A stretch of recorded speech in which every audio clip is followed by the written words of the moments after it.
Maria dikunjungi oleh malaikat Gabriel. Malaikat Gabriel datang dengan firman Tuhan bahwa Maria akan mengandung dari Roh Kudus dan anaknya itu akan menjadi raja. Di akhir pertemuan itu Maria berkata, "Sesungguhnya aku ini adalah hamba Tuhan. Jadilah padaku menurut perkataanmu itu." Hanya itu. Pun ketika Maria mengunjungi Elizabeth, di situ pun Maria tidak ada menceritakan apapun juga tentang anak yang di dalam kandungannya. Justru Elizabeth diberitahukan oleh Tuhan sendiri. Ia dipenuhi Roh Kudus, sehingga ketika Maria masuk ke rumahnya, janin di dalam rahimnya, yakni Yohanes Pembaptis, melonjak. Dan Elizabeth berkata, "Siapakah aku ini sampai ibu Tuhanku datang mengunjungi aku?" Maria merespon hal itu dengan memuji Tuhan. Kemudian ketika bayi itu telah lahir, mereka mendapat kunjungan orang-orang Majus yang datang dari jauh untuk menyembah anak itu. Bahkan membawakan persembahan yang luar biasa. Emas, kemenyan, dan mur. Maria mungkin berpikir, benar ya, kata malaikat, anak ini baru lahir saja sudah disembah. Tapi ada tidak Maria ngomong apa-apa? Tidak. Lalu para gembala juga datang dari padang mencari bayi itu. Atas pemberitahuan malaikat-malaikat, sang juru selamat itu sudah lahir. Ada tidak Maria mengucapkan satu kata, "Iya benar"? Tidak ada. Mengapa dari keseluruhannya Maria sama sekali tidak mengeluarkan satu kata pun? Lukas 2 ayat 19. Tetapi Maria menyimpan segala perkara itu di dalam hatinya dan merenungkannya. Karena Maria memilih untuk menyimpan segala perkara itu di dalam hatinya dan merenungkannya daripada bicara. Maria dan Yusuf tentu saja memilih untuk lebih baik diam dan taat. Mengapa Yusuf juga? Bukankah tidak ada tertulis bahwa Yusuf pun mengambil sikap menyimpan segala perkara di dalam hatinya dan merenungkannya?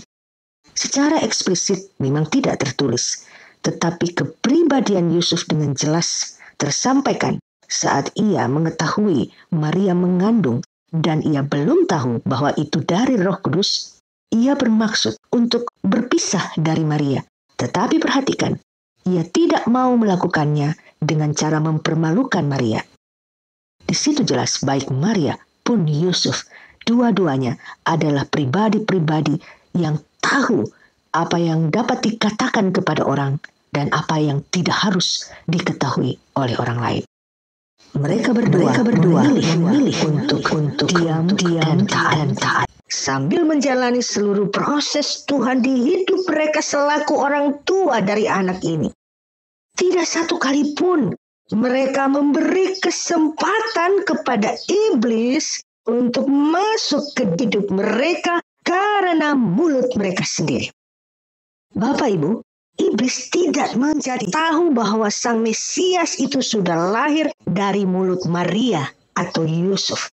Pada saat malaikat Gabriel datang dengan firman Allah, iblis tidak bisa ada di situ.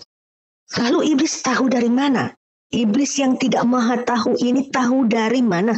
Bahwa sang Mesias itu ternyata sudah lahir dari orang Majus. Perhatikan di sini. Orang-orang Majus ini sudah datang dari tempat yang jauh. Tetapi setiba mereka di Yerusalem, orang-orang Majus itu kebingungan. Mereka bertanya-tanya, di manakah dia raja orang Yahudi yang baru dilahirkan itu?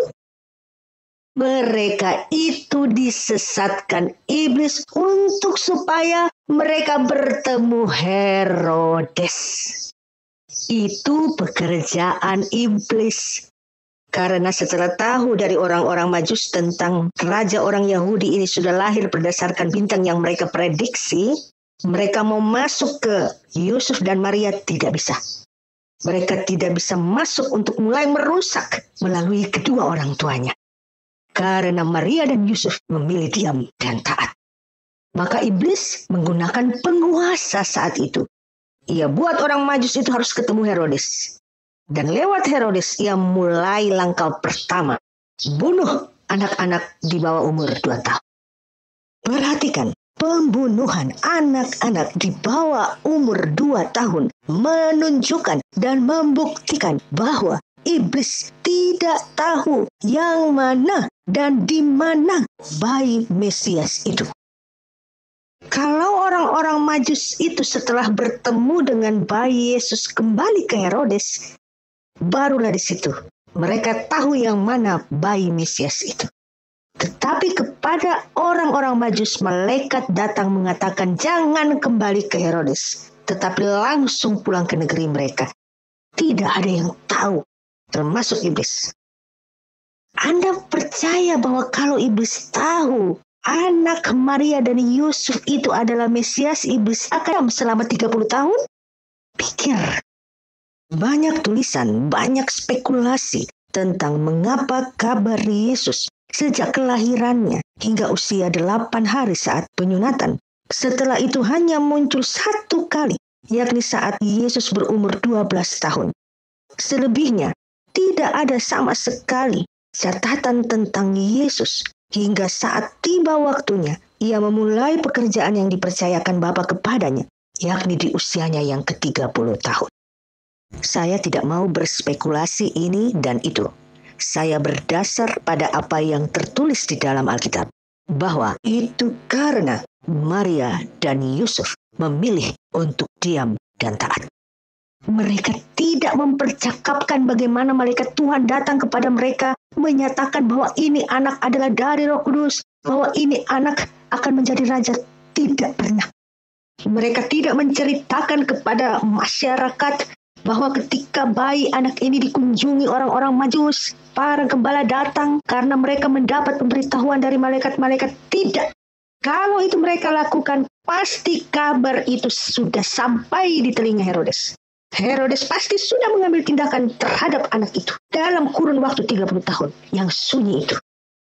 Anda pikir Herodes tahu bahwa anak Maria dan Yusuf ini itulah yang disebutkan oleh orang-orang Majus, akan membiarkan anak itu hidup selama 30 tahun. 30 tahun. Maria dan Yusuf menyimpan itu semuanya. Memilih untuk diam dan taat. Dan saya tidak mau memuliakan iblis dengan mengatakan bahwa mana mungkin iblis tidak tahu. Saya tidak mau menyamakan iblis dengan Tuhan yang Maha Tahu. Bayi ini dilindungi oleh kekuasaan yang maha tinggi. Sang Bapa di sorga tidak membiarkan anak ini tersentuh hingga tiba pada waktunya. Disitulah baru iblis dapat mendekati Yesus saat Yesus sedang berpuasa. Maria dan Yusuf sadar kerja keselamatan itu tidak saja mengharuskan ketaatan sang Mesias, namun juga ketaatan ibunya yang mengandung dan melahirkannya. Ketaatan ayahnya yang membesarkan dia bersama dengan ibunya. Kalau kita, bagaimana? Bila tiba-tiba datang malaikat Tuhan mengatakan, kamu akan mengandung dan anakmu akan jadi raja. Bisa kita menyimpan itu di hati kita saja dan merenungkan.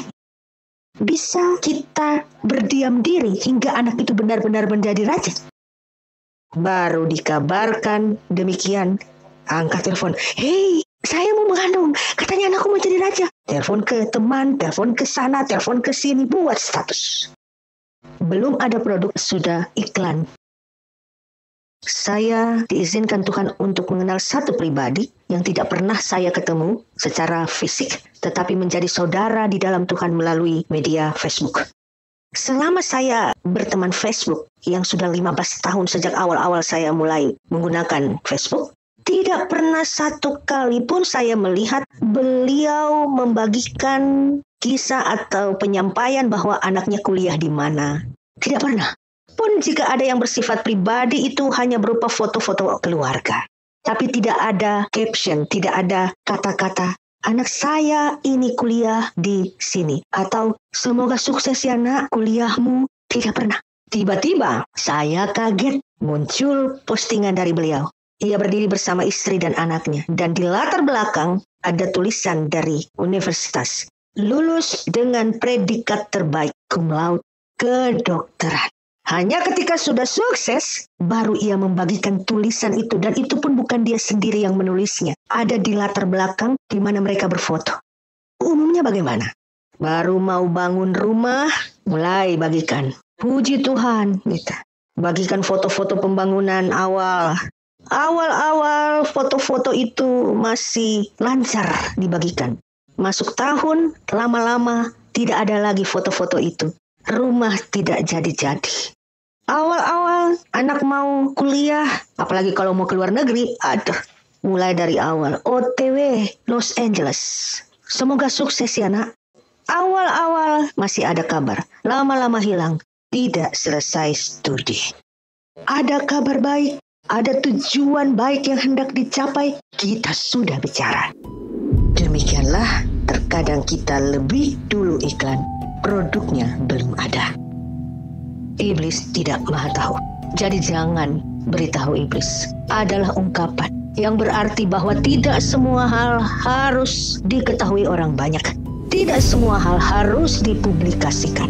Perbuatan Hawa menjadi pembelajaran bagi kita bahwa mulut kita bisa menjadi pintu masuk iblis untuk berupaya memengaruhi kita dan berupaya menggagalkan segala rancangan yang baik yang sedang kita tempuh, segala tujuan yang ingin kita capai.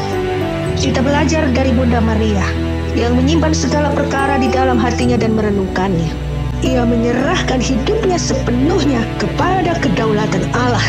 Iblis tidak perlu ada di situ, sebab iblis tidak menentukan kepastian hari esoknya.